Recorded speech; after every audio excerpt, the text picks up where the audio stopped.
شوف يا معلم، انا الشعار اللي ورايا ده بينور عادي، لكن احنا مش هينفع ننوره واحنا بنقول مبروك لجماهير نادي الزمالك الفوز بالسوبر الافريقي على النادي الاهلي. فاحنا هندشن لحظه تاريخيه للنادي الزمالك، فهنهدي النور شويه.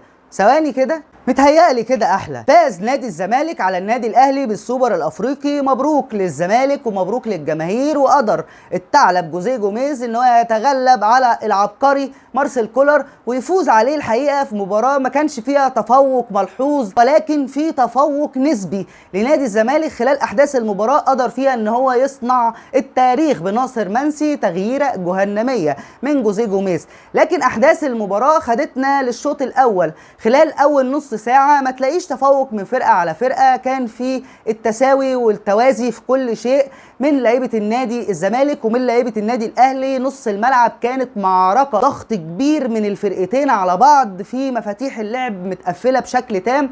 هنا بيلعب 4-1-4-1 وهنا بيلعب 4-1-4-1، والحقيقة كانت الكفة متساوية للفرقتين لحين وصول أكرم توفيق لضربة جزاء كان عليها جدل كبير من لعيبة الزمالك، وكان فيها انسحاب وكان فيها فار. هنا بقى دي لحظة التفوق للنادي الأهلي، ده المفروض كان يحصل. هنا لقينا ضغط من لعيبة النادي الزمالك عندها رغبة ان هي تتعادل. كان النادي الأهلي 1-0 وتمسك لعيبة الأهلي ان هي ما يدخلش فيها هدف. ضغط رهيب، ماراثون من لعيبه الزمالك في السرعات من احمد سيد زيزو الحقيقه، اللي لعيب كبير قوي يقدر يصنع فارق لاي فرقه بيلعب فيها احمد سيد زيزو. وخرج الشوط الاول 1-0 للنادي الاهلي، ودخلنا الشوط الثاني المفروض نمسك كوره، نوقف كوره، نبقى بنستحوذ على الكوره، بننقل الكوره، مفيش الكلام دوت.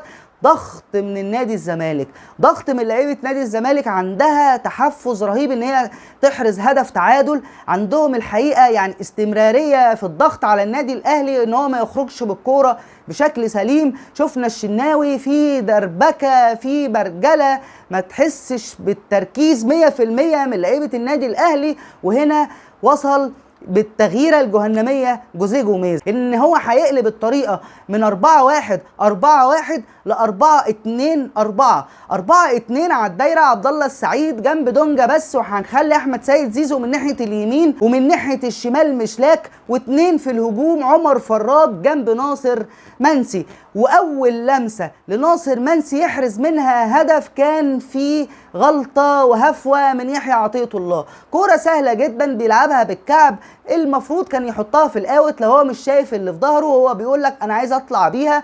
يخطفها هنا لعيبه نادي الزمالك وعمر جابر يعمل بالعرض ويدخل فيها ناصر منسي، يعيد الامل تاني للعيبه نادي الزمالك وللجماهير والارض الملعب.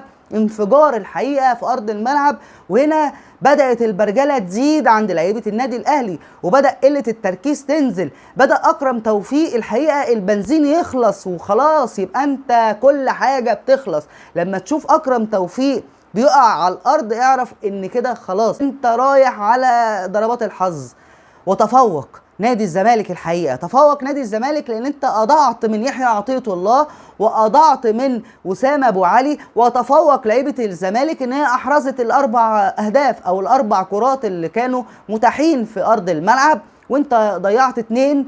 يعني الحقيقه هارد لك لجماهير النادي الاهلي وهارد لك لينا كلنا. مبروك لنادي الزمالك، سوبر افريقي الحقيقه يعني طالع من الراس. شكرا لحضراتكم، نتلاقى على خير في حلقه جديده. بص بقى تدوس لايك، تشترك في القناه، انا صارف ومكلف لكن ما حصلش نصيب. شكرا لحضراتكم.